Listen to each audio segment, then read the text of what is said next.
Payat ko pala dito sa screen. Ako. Sana ako tumaba.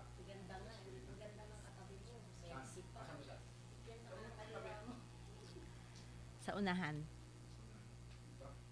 Kaliwa. Baka maabot ka eh. Ha? Baka maabot.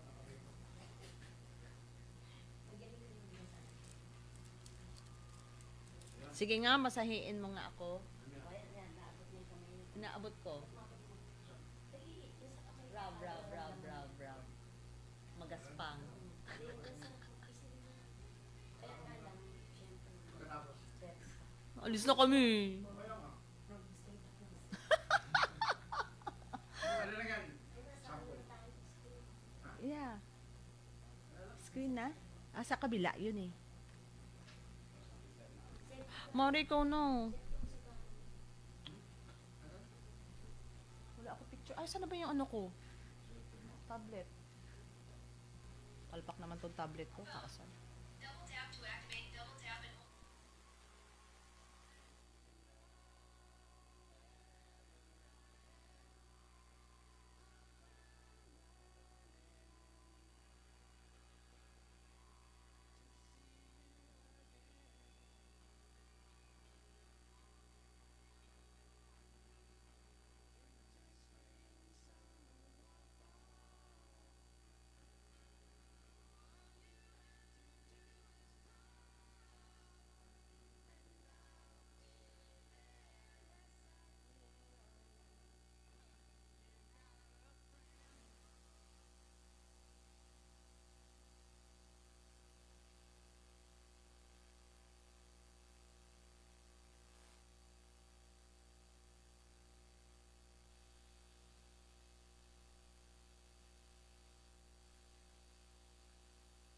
All you have to do is call my name and I'll be there. Magandang gabi, Luzon, Mega Manila. Wala. Ay. Ha? Hindi nga, wala eh.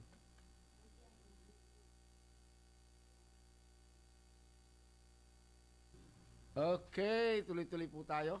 At ito po inyong kaibigan, ang bulagcaster ng bayan, Romualdo Constantino San Pascual po.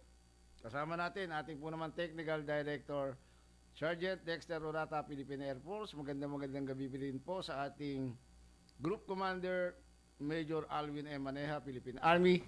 Deputy Commander, Station Manager, Captain Aldrin Almendras, Philippine Army. Sa ating po naman Commander, CRS-AFP.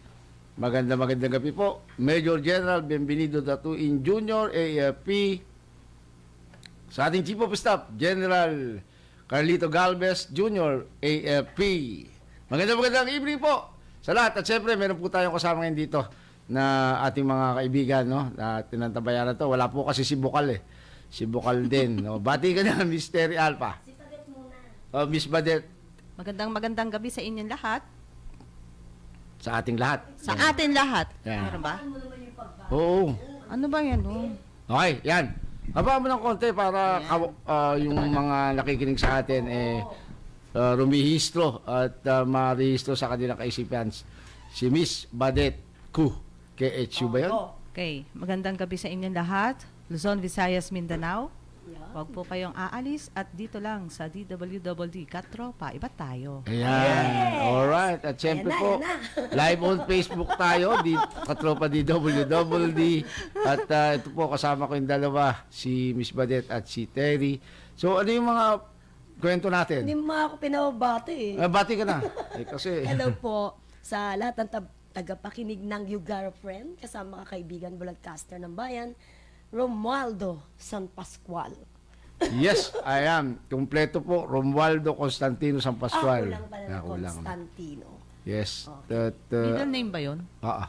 Constantino. At syempre, 10 minutong makakasama nyo kami. 10, 15 minutes, yan. At, Bumawi eh. babawi-bawi, ano. Ayan, yung kahapon, nung kahapon ay nagkaroon kami ng si Lieutenant Jerome Macuba, yung si Lieutenant General Raul Del Rosario, AFP retired, ay nagbigay ng mga regalo, kasamang Teresa, kasamang Badet, sa Armed Forces of the Philippines Health Service Command sa Biluna. Almost 90 yung nabigyan na pasaya at nandun guess din yung kumanta ng yung tungkol sa Marawi, yung nag-viral, nandun siya. Medyo makalaglag, talaga ng parang maluluha-luha na ako noon kasi siyempre naalala natin yung mga nakasama natin, yung mga noon pa na panahon pa ng yung Mindanao campaign, no? At ngayon nga yung mga kasama natin sa Armed Forces, yung mga nasa Biluna ngayon na biktima nung Marawi siege. Teresa, Yes, kaya anong masabi niyo, batiin Iwan ko muna sa'yo ng 5 minutes si Badet, ha? Oo. Ako na may sila. Yes, 5 but minutes. okay, batiin niyo sila siguro Det. Ha? Ayan, si Badet. Ayan. Miss Badet. Yes. Doon ay mapansin mo talaga kahit sila mayroong mga karamdaman, nagkaroon ng kapansanan, ay andun yung dahil doon sa pagbibigay ng inspirasyon ni Lieutenant Jerome Hacuba at na iba pa nating mga matataas na opisyal ay talagang makita mo sa kanila yung kasiyahan na maski meron sila mga kapansanan. Diba? Kaya napakaganda yung sabi nga yung a soldier once a soldier is always a soldier. Ayan. Kaya yun yung iniwan sa kanila, binigay na unang salita ng Deputy Commander ng Armed Forces of the Philippines Health Service Command, Kaya maraming binabating muli natin sila. Sila ay andun sa Heroes Ward diyan sa AFP Medical Center kasamang Badet. Saan yun? Diyan sa Biluna, malapit lang sa inyo, di ba, sa may area. Yan ba yung veterans? Hindi, yung veterans iba pa yun. Yung veterans, Badet, yan naman yung mga retirees na katulad ko, doon na kami ngayon yun ang aming medical pinaka-hospital. Yung Veterans Memorial Medical Yan Center. yung naririnig ko kasi madalas. Yun yung nasa kami- North ay, Ave oo. kasi. Yun yung dati, kasi siyempre, nung panahon na kababagong tapos yung gera, yung mga sumali sa mga gera noon, World War II, karamihan, dyan sila. Under pa yan ng US veterans noon. But ngayon pinasa na sa atin, sa gobyerno. Kaya, under na siya ng Department of National Defense. At ako lifetime na dyan na libre, dyan sa BMMC. Yung AFP Health Service Command naman, iba pa yun kasi napagkakamalan nga noon yun, Badet, na magkapareho. Oo. Iba yan, iba. Kasi ngayon ko lang nga narinig yan eh. Yung yung AFP AFP na Medical Center. Dati, AFP Medical Center. Ngayon, ginawang unit, isang command na to, AFP Health Service Command. Pero ito pa rin yun. Diyan lang ba yan? Saan lokasyon yan? Sa Quezon Biluna Road. Biluna Road. doon din. At likod mismo ng City Hall, bale yan, malapit. Di ba yung East Avenue? Yan, SSS. Doon lang Opo. sa area na yun. Sa Biluna Road, Quezon City. Pati Yeah. Quezon City din pala. Malapit sa Kalayaan, corner Kalayaan, tsaka Biluna Road. Ang pinaka, niya, yung bakod niya. Ano yung sa AFP na yan? Sakop ng ano to? Mga pa-check up? O Lahat, kompleto na? dyan, lahat. Medical center na ngayon. Ang category niyan, isang medical center. Sabihin, wala ka nang hahanapin pa kompleto. Oo. At yung suporta sa ating mga sundalo, nandun yon na talagang maging mapanatili yung kanilang kalusugan sa start pa lang ng kanilang pagpasok sa serbisyo sa Badet. Kaya yun, napakaswerte kahit may mga kapansanan dahil lang dun sa yung suporta ng ating hukbong sandata ng Pilipinas ay handun talaga. Maski dito sa pagdiriwang ng Heroes Day. Heroes Day kasi nung Monday, di ba? Monday. Noong 27. But ginanap to kahapon sa pangunguna ng Department of National Defense, Project Kapagdaka at mismo nila Lieutenant General Raul del Rosario ng Rotary Club Makati. At marami pang iba na tumulong sila Doc Perry Bondok, yung Physicians for Peace, ang Latter-day Saints na nagbigay nga ng 3 wheelchair, alam mo kasi talagang tutok na tutok yung ating mga NGOs at lalong-lalo na yung aming organisasyon kasamang Badet, yung Opo. Katipunan na Makakawal na May Kapansanan Incorporated. Yeah. Ito yung organisasyon ng mga sundalong nagkaroon ng kapansanan sa paglilingkod sa bayan. Wala kaming membro na para ka maging membro, kailangan ikaw ay in line ng service yung naging kapansanan. Hindi pa pwedeng napalo lang ng bote sa inuman. Hindi, ang ibig ko sabihin, pagka ganyan, kailangan membro, paano kung ano to, soldier lang to, di ba? Soldiers with Oo. disability. Oo. Pero paano kung hindi rin siya member, pero kung may nangyari din sa kanya, hindi rin pwede yun? Pwede. Hindi. Yung kailangan in line of service. Kailangan talaga yung kapansanan mo ay naging sanhi ng paglilingkod natin sa halimbawa. Maski hindi sa labanan, kasi tinatawag na in line of service, hindi lang ibig sabihin yung nakipagbarilan ka, nakipaggera ka. Pati yung mga kasama natin nasa mga communications and electronic service group, Opo. yung mga ganyan. Opo. Yung mga katulad na nasa medical center, sa health service command, Opo. in line of service yung pag sila'y nasa duty, alam ba, katulad ng mga andyan yung mga wardman natin, no? Opo. Yung mga linesman, Screen off. yan, mga gumagawa ng mga komunikasyon natin na nagkataon, halimbawa, na inambush sila, in line of service. O kaya naman, i-install ng linya, nahulog sa poste or kung ano nangyari, in line of service yun, yun ang okay. sinasabi. Naintindihan ko na. Ayun. Para sa lahat po yan, yung binibigyan nating impormasyon. Maganda yung mga katanungan katulad mo na siyempre civilian, tapos ngayon Oo, nandito kasi ka na hindi sa Armed naman- Forces hindi- Radio, di ba? Oo. Dapat malalaman natin yon, pati yung lalo na yung mga rango, para minsan yung iba kasi hindi nila alam, tatawagin kapitan. Kapitan, yung bang Kasi parang sa barangay dami ng captain. mga rank ninyo, hindi nga namin alam kung anong nga tawag eh. Meron, yung at makikita mo yan sa nasa balikat nila, yung mga opisyal. Kasi merong tinatawag na yung mga officers, yung non-commissioned officers naman from yung senior master sergeant, chief master sergeant, senior master sergeant pababa. Yun yung tinatawag na NCO, non-commissioned officers. Yung mga katulad nila Major Alvin Maneja, ating group commander, commissioned officers yun. Ang ano Okay, sa kanila. Ano? kaibigang at ako'y tinatawag na po. Nino? Ni Mystery. O sige, paalam ko na. Para... Nagpapaalam lang po ako, si Katropang Badet po, at magkita-kita tayo next Device unlocked. Wednesday. 7:22 p.m. Thank you very, very much, Miss Badet. KHU. Ku. Ang hirap banggitin kasi ku ba banggit nun? Ku. Ayan.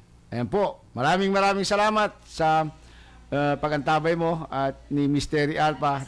Dahil nga po doon sa yung inaantabayan na po natin yung ating kasamang si Redentor Oro. Si Bukal din, At Sarge Dex, paano naman yung bet ko? Ayaw. Ayan, naghahang siguro, Ayan. At sa pagpapatuloy po natin, yung po nabanggit ko, yung kinukwento ko po kanina, yung late celebration po ng Heroes Day ng ating katipunan ng mga kawal na may kapansanan at ng Project Kapagdaka sa pangunguna po ni Lieutenant Jerome Hacuba, Philippine Army, at siya po ay talagang napasaya yung ating pong mga yung batcast natin, yung mga battle casualties natin, wala pa rin.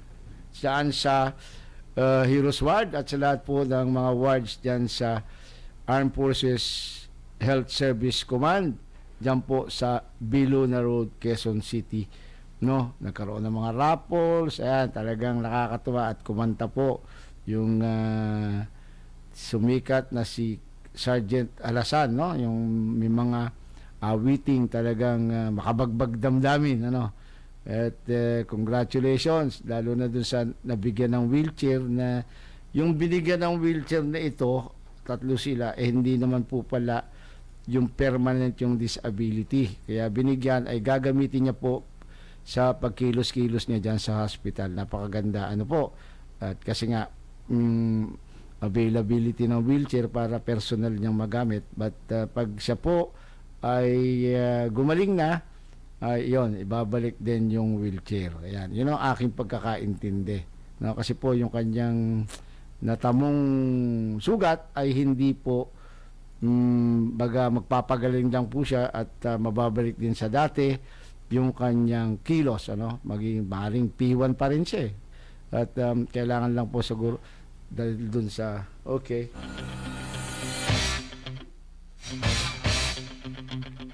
Ayan po naman, maraming salamat Sergeant Dexter Urata, ang ating po naman technical advisor ngayong gabi. At tuloy-tuloy po tayo po yung kinukwento ko, no? At yun pong tungkol dun sa mga binigay na lecture ng Judge Advocate General's Office ng Jago. Andun yung dalawa pong abogado na commission officer, provisionary lieutenant, ano po, na nagbigay po ng mga impormasyon tungkol po sa benefits, no, ng mga sundalo WIA, yung pwede pang magpatuloy sa serbisyo, at yung pong mga masi-CDD na.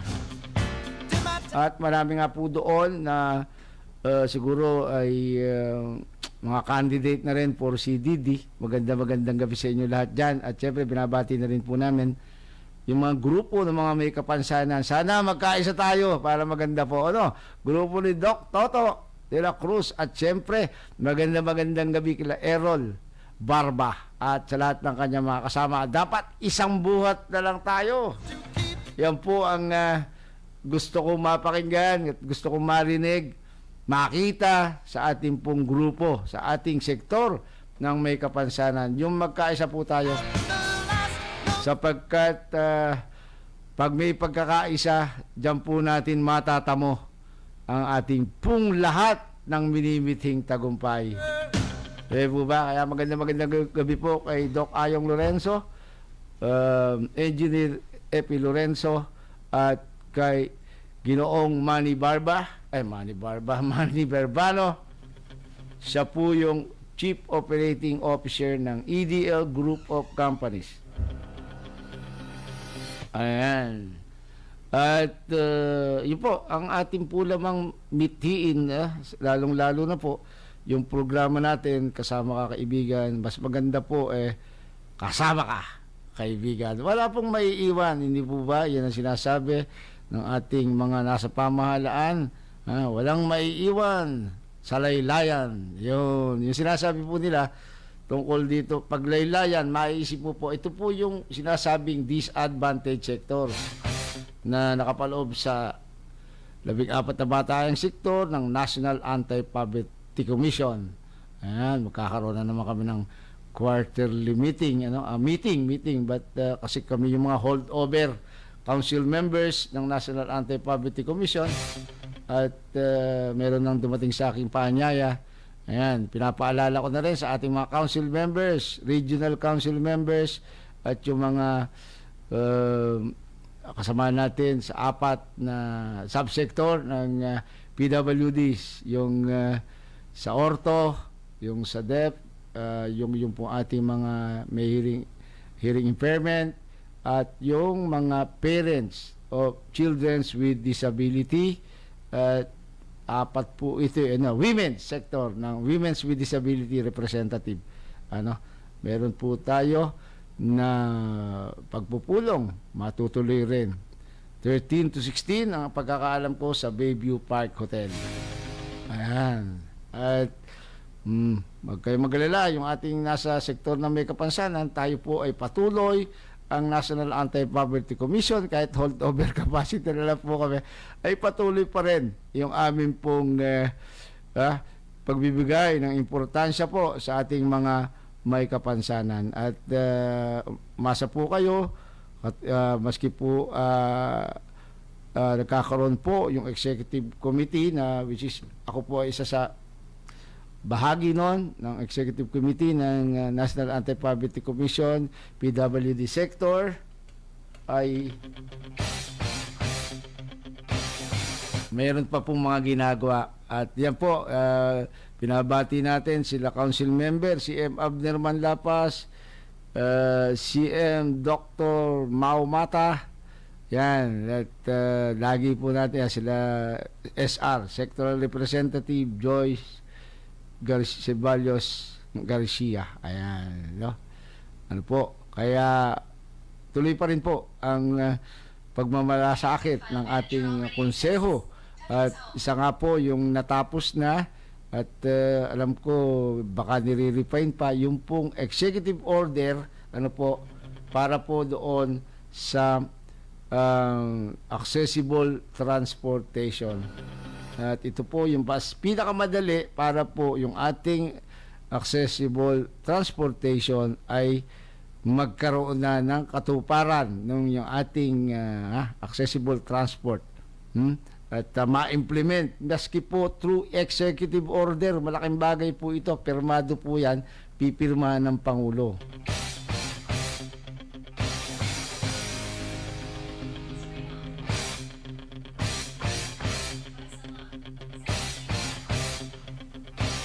Okay, pakilala muna tayo ng ating punong himpilan.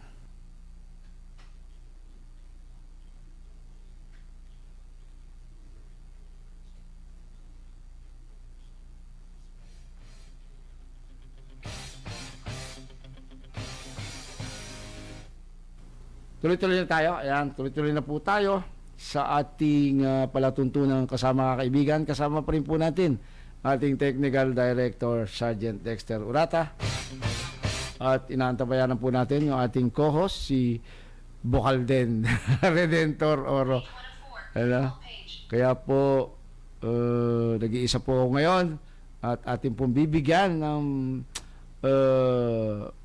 paghimay-himay ng mga tamang impormasyon, lalo na po dito sa Batas Pambansa 344. Ulitin lang natin kasi po kahapon din ito ay ibinigay din na impormasyon na sa lecture doon sa ating po mga soldiers with disability, no, tungkol sa kanilang mga benepisyo, lalong-lalo na po inuna yung CDD. Huwag po kayong mag-alala kasi lalo na po yung na mga magsi-CDD, candidate for CDD, kung talaga po yan po kasi nasa batas po ng ating hukbong sandatahan ng Pilipinas na pag tayo po ay ang nasi-CDD po, Certificate for Disability Discharge, ay yung pong pag meron po tayong kapansanan na natamo, halimbawa 2 kamay naputol, 2 paan naputol, 2 tenga nabingi, or 2 mata nabulag, or either or yung 1 mata, 1 paa, 1 tenga, 1 mata, ganun po. CDD na rin po yun. Kasi po, doktor po ang magre-rekomenda. Pero kung ganun ba po ang mangyari, kanina nga po may nakausap tayo, isang sundalo din ng medyo nagka-problema, but sabi ko nga sa kanya, hindi problema yung ikaw ay masa-separate from the service dahil dun sa certified disability discharge, no? Mas-CDD ka, kung kinakailangan, kasi sabi ko nga sa kanya, baka merong iba na nakatakda sa iyo para sa panibagong buhay.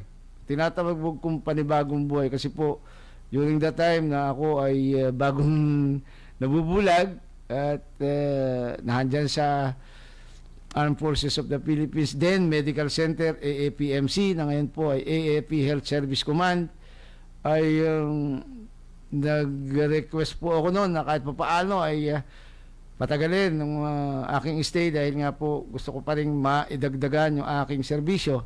Kasi yan po ang agam-agam ng mga bata na masi-CDD dahil nga po doon sa yung length of service ay dapat masaya kung makakaabot tayo ng 20 years, ano, dahil doon sa ito ay optional retirement, at the same time may certificate on of disability discharge ka, para na rin pong yung compulsory retirement ka. Pagka yung medyo ang bata pa sa serbisyo, pero maganda-ganda na rin po ang pensyon.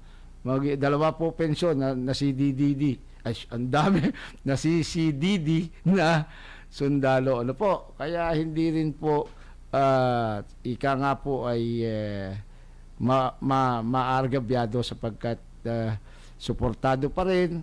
Katulad nga namin ng mga soldiers with disability na retired na, CDD na, ay pakiramdam po namin. Sabi nga, naalala ko yung laging, pag ikaw ay naging sundalo, ay, kumbaga, pakiramdam mo ay ikaw ay sundalo pa rin.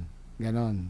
At yan po kasi dun sa talagang lahat ng ating nakuha sa pagiging sundalo, sa ating pagsasanay, sa kaisipan, pagsasanay, na pisikal, ay talagang malaking bagay na magagamit po natin paglabas natin sa serbisyo.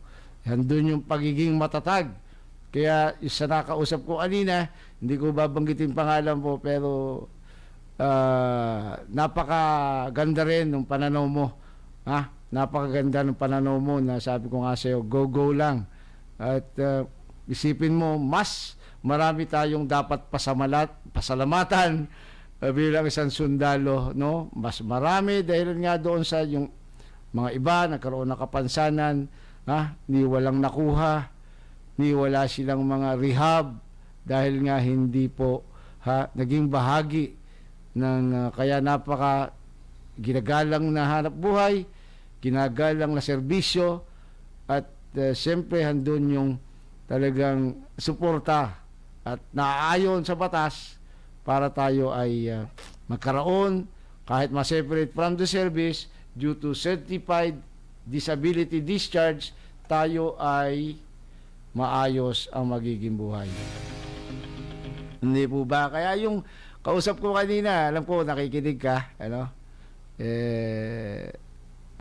Pag pasalamat ka sa Armed Forces dahil pagka CDD mo, certified disability discharge mo, nabigyan ka ng certificate or your disability discharge ay 1 rank higher, no? Sayang, di natin inabot, di mo rin inabot yung 2 rank higher nun.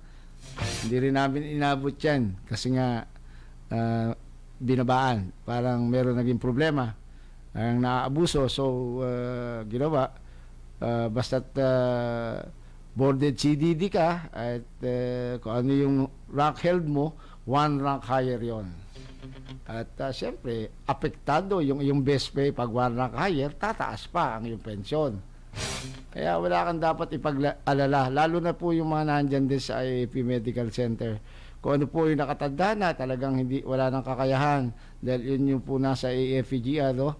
Yung rules and regulation po natin sa Armed Forces of the Philippines, no, ay talagang doktor, sabi nga nung nag-lecture na doktor ang magse-certify niyan.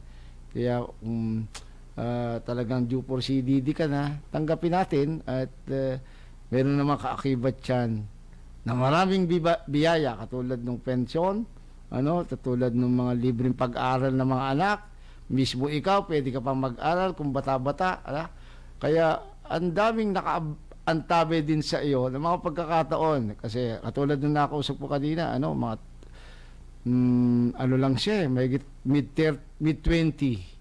Yan. So talagang sabi ko, malaki pa pagkakataon mo. Mag-aral ka uli sa libreng scholarship na ibibigay ng AAP through EBSO.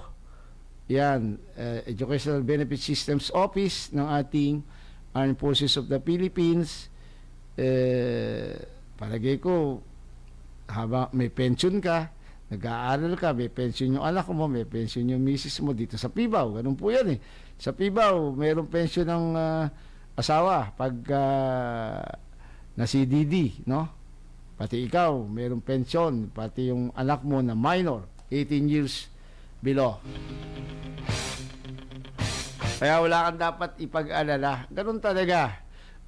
Ako doon nung kita mo naman, yung tinatanong mo sa akin kanina, si Lieutenant Jerome Hacuba, wala. Talagang hindi siya, sabi ko nga, hindi kami nakaramdam ng self-pity o yung awa sa sarili. Kaya ito yung malaking bagay na nakatulong sa amin upang talagang may pagpatuloy. Ano yung hangad namin? Ano pa yung gusto namin sa buhay? Katulad ni Lieutenant Jerome Hacuba, andyan siya ngayon sa SOIC ng Project Kapagdaka, yung gabay at kaagapay sa pagbalik sa dating kaanyuan. Ito ay isang opisina dito sa Department of National Defense na umaagapay po sa ating mga soldiers with disability, lalong-lalo na po yung mga active in service pa at yung mga na-CDD na katulad po namin, no? Talagang andon yung pakiramdam po namin na kami po ay bahagi hanggang ngayon ng hukbong sandatahan ng Pilipinas. At iyan po yung talagang laging maisa sa isip natin dahil nga doon sa yung mga pagsasanay na ating natanggap, no, sa ating unang taon sa pagsiservisyo hanggang sa maba yung serbisyo natin, nandun yung lagi tayong merong mga pagkakataon na magsanay, magpakadalubasa, ano man po yung inyong linya, ano, kaya yung hindi naman po maganda yung magkaroon ng kapansanan. Talagang medyo may problema, pero ang sinasabi po natin dyan, talagang doon po yun pupunta. At sabi ko nga doon sa aking kausap kanina, expected natin yung ganito, posibleng mangyari sa atin. Kasi nasa armed service tayo, no? Saan man tayo naka-assign, maski non-combatant tayo, or combatant tayo, or kung saan man na serbisyo, andun yung laging pwedeng mangyari na magkaroon tayo ng hindi inaasahang mga katulad ng magkaroon ng kapansanan, no? Kaya sabi ko nga, pasalamat ka, mapupromote ka pa agad, no? Maunahan mo pa yung mga kabats mo, diba? Kaya lang sila nasa serbisyo pa. Pero malay mo, sabi ko nga, baka pagdating ng panahon, huwag mo naman maliit, barangay captain ka ng lugar mo. Yan po ay nahandun sa pwedeng maging kaganapan kung ikaw ay magsusumikap. Katulad ko, hindi ko po inaasahan na mapapalaot ako sa politika after service sa Armed Forces. Nung ako po ay ma-CDD, nag-aral ako kung paano ako makakakilos ng sarili. Yung orientation mobility, independent living. Nung yun po ay makuha ko na, nag-aral po ako ng digital literacy course, yung training ko tungkol sa computer, paano gumamit ng mga makabagong mga gamit ngayon. Ayan, napakinabangan ko po, di ba? Kaya yun po, hindi ito para iangat yung sarili natin. Ito po ay yung kumbaga pagbibigay ng ehemplo, ini-inspired natin, katulad nga po nung tumawag sa atin na isa pong aktibong sundalo, batang-bata. Sabi ko, pati yung, alam mo, ang malaking suporta dyan na dapat ay yung pamilya. Sabi nga niya sa akin, all out naman daw yung support ng kanyang wife. Kaya yan ang maganda. Sabi ko sa kanya, talagang ipailawanag mo sa kanya kung ano talaga yung naging nangyari na po pwedeng ito ay maaring magkaroon ng konting pagbabago sa buhay, pero babalik pa rin yung dati mong kung ano man yung mga ginagawa mo, yung makapaghanap buhay ka, mapalaki mo, yung iyong pamilya, mabuhay mo yung pamilya mo, hindi katapusan yung tayo ay nagkaroon ng kapansanan dahil doon sa yung mga benepisyo na makukuha natin sa kapalit ng ating pagsiservisyo sa ating pong pamahalaan, no?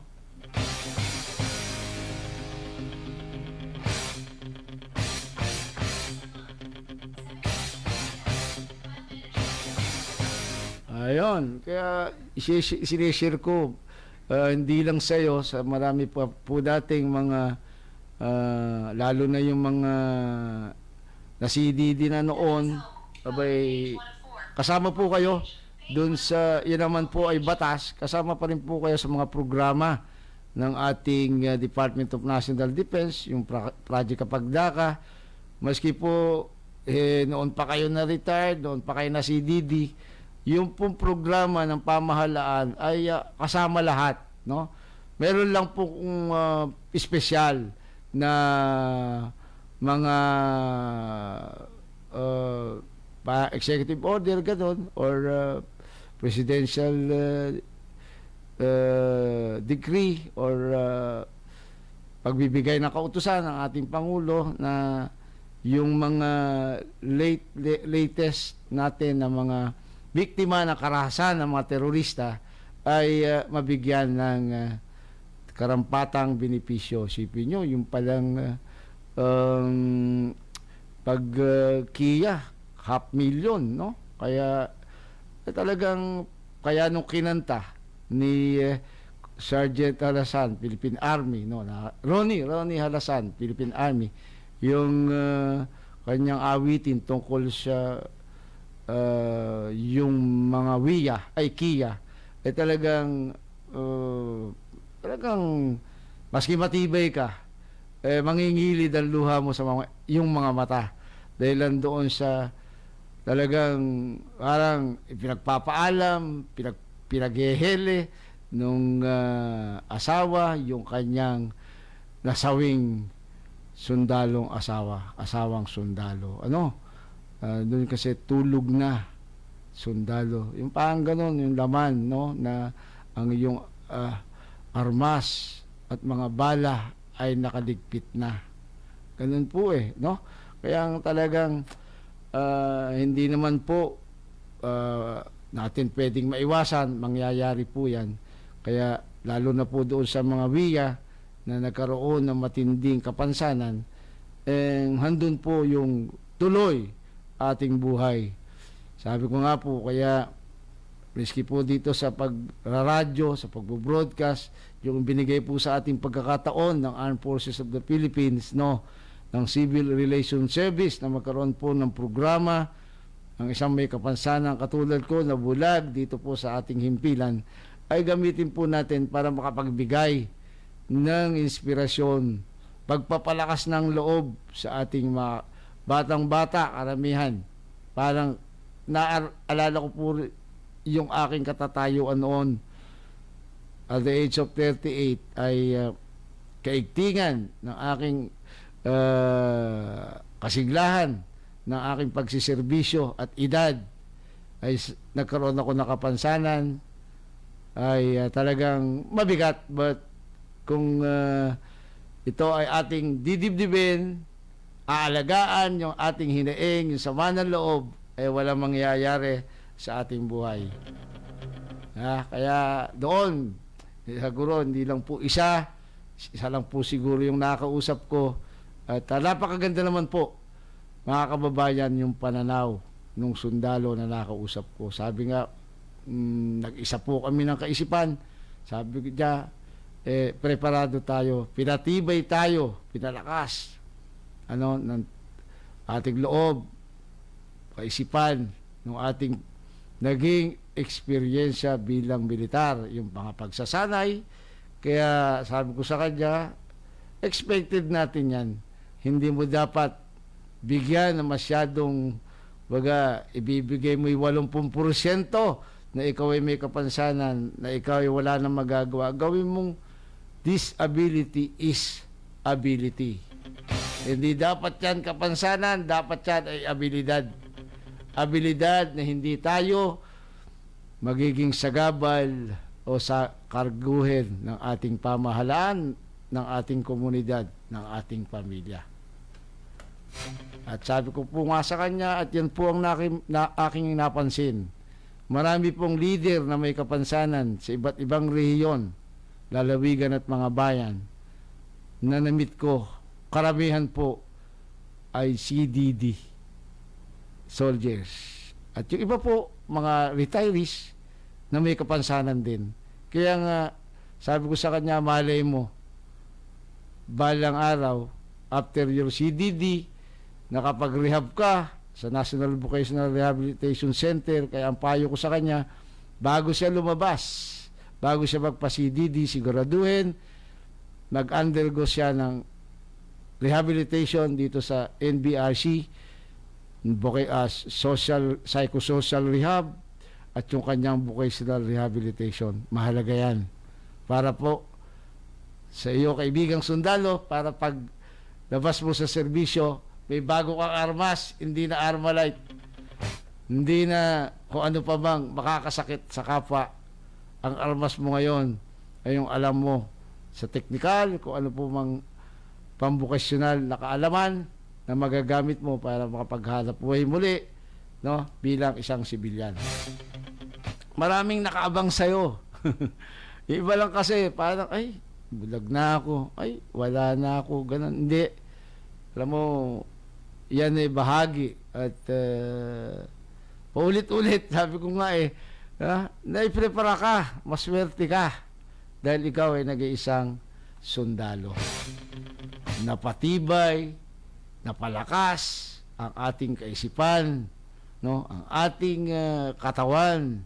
Paano natin tanggapin? Ano man ang dumating, tanggap lang. Hindi ba? Kaya habang nakikinig ka ngayon, yung sinabi ko sa iyo, practice ka na dyan, mas sa bahay mo, paikot-ikot, no? At huwag kang mag-alala. Hihingi kita ng on-air, hihingi kita ng baston kay Lieutenant Jerome Hacuba. Yung white cane, no? Kaya lang, kailangan magpakapaka sa amin, no? Dahil kailangan sukat. Yung baston kasi, hindi basta ibinibigay yan. Lalo yung white cane, no? Hindi basta ibinibigay. Kailangan ito ay sukat sa gagamit, no? Para hindi siya makuba, hindi siya anuman, baka madagdagan pa yung kapansanan. Kaya yan po ay dapat sukat sa iyo. Kayang-kaya, malay mo, patuloy ka ng pag-aaral, no? Biglang kauna-unahang sectoral representative, no? Sa Kongreso na may kapansanan. Ayan. Wala pang meron noon, appointed sila Art Borjal, yan, appointed yan. Sila Captain Oscar Gital yun, appointed sa Social Reform Council, no? Yan, yung elected, wala pa. Kaya malay mo, yan yung sinasabi natin, malay, di ba? Tiyak na magkakamalay pagka gagamitin natin. Wag yung magkaroon tayo ng awa sa sarili. Nga noon, pag kami naririnig ako, saan ba't ako tinawag na bulag? Sabi ko, normal, bulag tayo eh. Yan talaga, bulag ka eh. Anong tatawag sa'yo? Dilat. Pinatatawa ko po, di ba? Huwag mong masyadong intindi ano yung tama doon na pagtawag, mga gano'n, yung mga ano? Hindi po, ako para sa akin, hindi doon sa katawagan yan. Ang kailangan sa atin, kung hindi yung lipunan, itrato lang tayo ng ayos, okay na yan. At yung batas ay maipatupad ng ayos, okay na yan. Tatawagan ka ng magandang tawag siya, visually impaired. Ayan no? Orthopedically disabled. Mga ganyan, mga tama raw katawagan. Pero tanong mo, may rampa ba dun sa lugar nyo? Ala. Huwag mo na akong, maski tawagin mo akong buta, bulag, kung ano tawag mo sa akin, basta yung nasa batas ay nai-implement, no? Ng tama, full implementation of the law, masaya na tayo doon. Hindi ba? Katulad dito sa ating Campo General Emilio Aguinaldo, Armed Forces of the Philippines. Talagang taas nota rito, maipagmamalaki natin. Ang Armed Forces of the Philippines ay tumalima sa ating Batas Pambansa 344. Dati po, walang elevator yung main building. Meron na. Sa Upslay, ang naka-wheelchair, kahit saan doon, makakapasok. Para sa kanilang mga financial concern. Iyan po ang maipagmamalaki natin. Kaya sana po, gawin na yung idolo ang Armed Forces of the Philippines. Ehemplo, para yung implementasyon ng mga batas para sa may kapansanan ay ma-implement. Kayo po mismo sa local government units, kayo po yung number one dyan. Kayo po yung pinaka lead agency para po implement. Kayo po yung implementor. Ano po?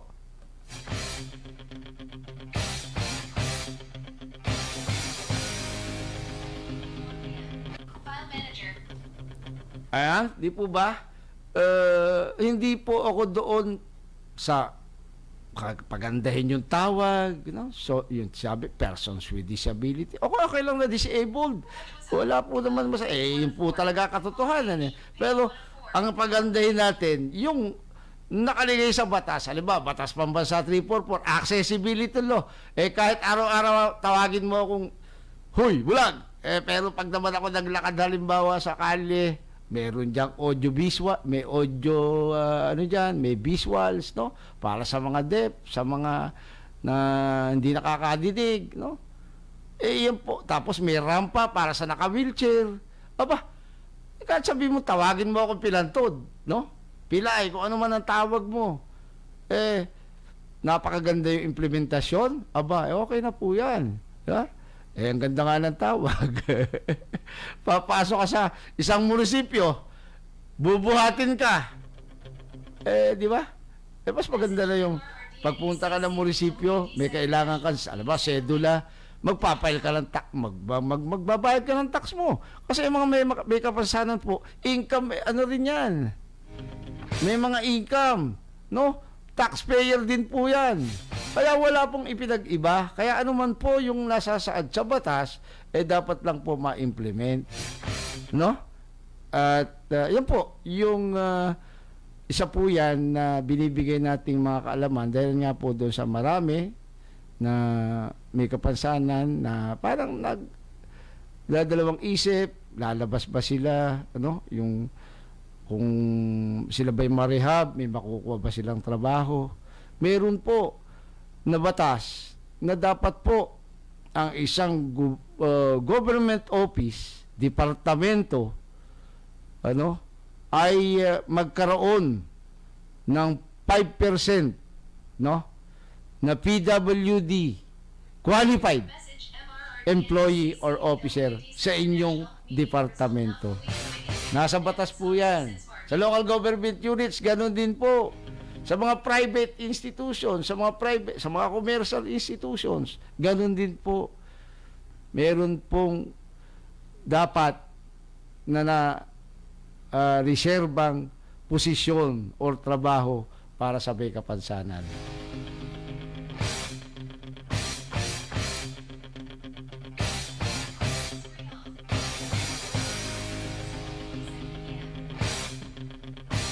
Kaya yan po ang ating mga binibigyan impormasyon paalala. Kasi yung iba po, pag nagkaroon ng kapansanan, ay nawawala na po ng pag-asa. Lalo na po yung mga nakapag-aral. Magkaroon ka man ng kapansanan, hindi ka man sundalo, civilian ka, nagkaroon ka ng kapansanan, may diskarte pa po. No? Maraming po pwede pang gawin. No? Yeah. At isipin po natin, lalo ngayon, napakarami pong talagang yung batas natin, yung ating estado, ay talagang matindi po yung suporta sa ating mga may kapansanan. Sapagkat isa po tayo, signatory po tayo. Kaya talagang ang PWD po dito sa ating bayan, ay masasabi po natin, nasa tamang mga yung batas ay mai-implement. Sigurado na maayos yan. Sapagkat meron po nagmo-monitor. Tayo po ang isa sa signatory sa United Nations Convention on the Rights of Persons with Disability. Kaya sinisigurado ko po sa inyo mga kasama ko may kapansanan, ang ating pong karapatan ay sinisigurado pong iginagalang ng ating pamahalaan. Ano po? Kaya yung maging signatory po tayo sa UNCRPD na kung saan ang ating pong mga leaders ng mga may kapansanan, meron pong koalisyon ng mga leaders na may kapansanan na nagmamonitor at talagang binabantayan yung United Nations Convention on the Rights of Persons with Disability kung ito ay naipapatupad sa bansang Pilipinas. No? Kaya don't worry.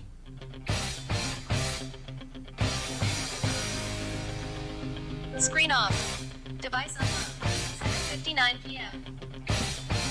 Okay po. At pasamantala na po tayo magpapaalam. Ano po? At ang dami po sa palatuntunan ng Pilipino muna na Kuya Atong Balatong. Salamat sa kanina po dito. Nakakabayan natin, sinunod natin palatuntunan ang OFW ang Siyensya at iba pa, si Miss Terry Alpa at Miss Badet. At siyempre salamat po sa ating nakaagapay, sa ating Technical Director, Sergeant Dexter Urata, Philippine Air Force. Maraming salamat po sa ating Group Commander, Major Alvin M. Maneja, Philippine Army. Sa ating Deputy Group Commander, Station Manager, Captain Aldrin Almendras, Philippine Army. At sa ating Commanding General, sa ating pong Major General Benvenido Datuin Jr. AFP. Sa ating magiting na Chief of Staff, magandang gabi po, General Carlito Galvez Jr. AFP. Ito po ang inyong kaibigan, ang Bulagcaster ng Bayan, Romualdo Constantino San Pascual po, para sa programang Kasama Ka, Kaibigan.